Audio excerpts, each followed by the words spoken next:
अंतर्राष्ट्रीय बाघ दिवस के मौके पर मुख्यमंत्री मोहन यादव ने सभी को शुभकामनाएं दी। उन्होंने कहा कि हमारे प्रदेश में सबसे ज्यादा बाघ हैं और यह गर्व की बात है।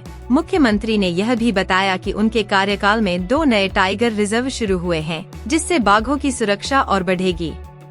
बाघ है, उससे आधे से ज्यादा बाघ अपने देश के अंदर है और देश में सबसे बड़ा अगर कोई राज्य बाघ को अपने राज्य के अंदर गौरव से रखता है वो राज्य मध्य प्रदेश है।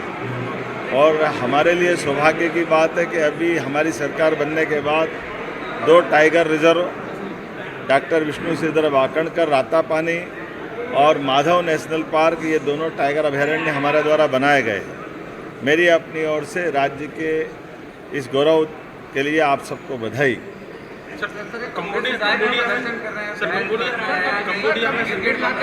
कंबोडिया के एक्सपोर्ट बाघ चली के मध्य से बात जाने का है सर। कंबोडिया में बाघों को एक्सपोर्ट करने की बात चली भारत सरकार के द्वारा। मध्य प्रदेश टाइगर स्टेट है, तो क्या ऐसा कुछ है कि मध्य प्रदेश से बाघ वहाँ जाएंगे? सबसे ज़्यादा बाघ हमने तो हमारे बाघों को संरक्षित करके गौरव हासिल किया है।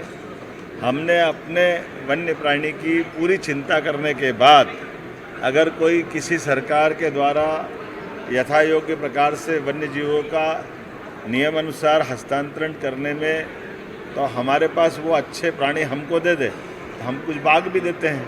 लेकिन हमारे सभी प्रकार के जू, हमारे सभी प्रकार के वन्य प्राणी विहार, इन सब के अंदर हमने आगे प्लान बनाया है कि हमारे अपने टाइगर रिजर्व के पास में बफर जोन में भी टाइगर सफारी भी प्रारंभ करेंगे।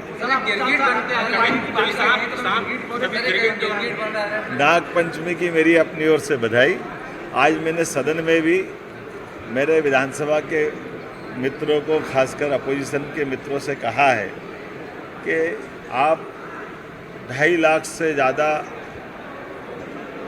वोटरों के बीच में से चुन के आते हैं, तो चुन के आने के लिए अपनी मर्यादा के आधार पर आपको पूरा अधिकार है। आप फ्लोर पे बोले, सदन में बोले, महात्मा गांधी जी के सामने अपना शांतिवादी जो आपको बात रखना वो सब रखे।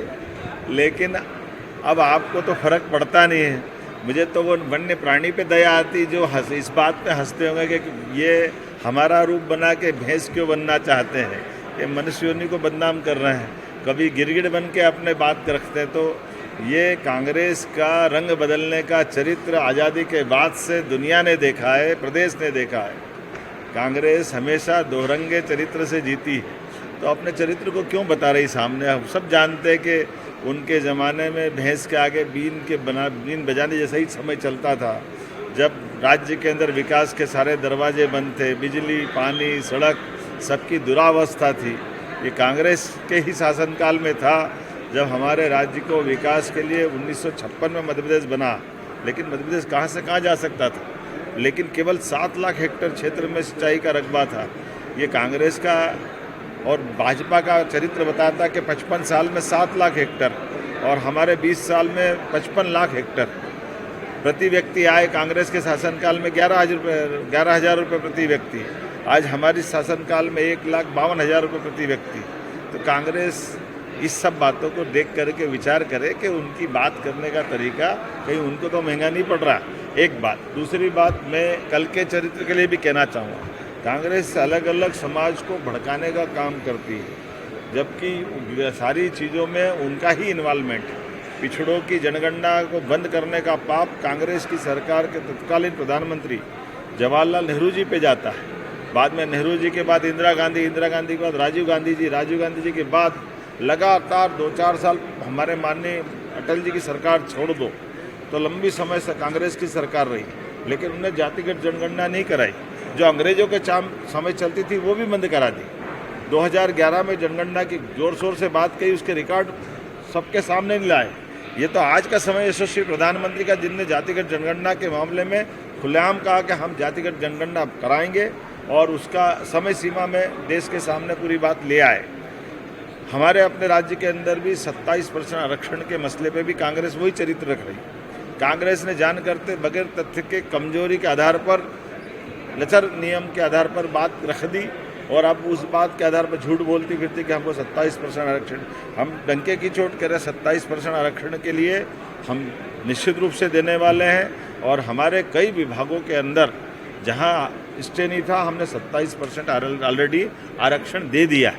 लेकिन जहां जो कोर्ट में मामला अटका पड़ा है, कोर्ट में भी हम अपनी तरफ से सरकार के पक्ष में 27% आरक्षण की बात लिख के दे रहे हैं। हमने कहा जनरल कैटेगरी का 10% हो, एससी हो, एसटी हो, ओबीसी हो, सभी के लिए हमारे मन में भाव बराबर है। हम किसी एक दायरे में सिमटना नहीं चाहते। सरकार सभी वर्गों के कल्याण के लिए है और इसलिए जो 13% अभी ओबीसी आरक्षण जो कोर्ट में भी लंबित है, हम जल्दी से जल्दी कोशिश करेंगे कि वो 13% आरक्षण जिनको मिला है ऐसे अभ्यर्थियों को भी उनकी अपनी हक के आधार पर उनको नौकरियां मिले, उनके अपनी योग्यता से उनका चयन हो।